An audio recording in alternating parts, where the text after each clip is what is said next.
is Mars Kuntunay. So for today's video ay maglilinis tayo ng mga makeup brushes natin using itong machine na to.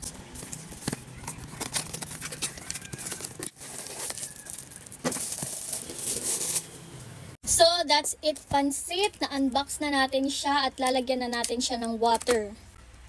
Hey, hindi ka siya bakla. Masyadong malaki. So, ang sabi dito, mga 3 to 4 brushes lang pala ang kailangang ilagay. Kasi, hindi siya umaandar. See? So, tanggalin natin yung iba. Ugaliing magbasa ng instruction, no?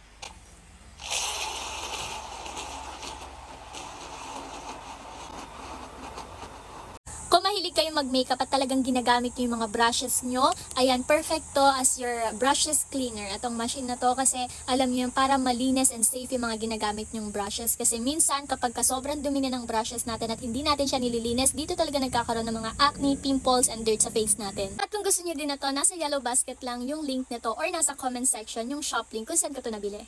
Happy cleaning!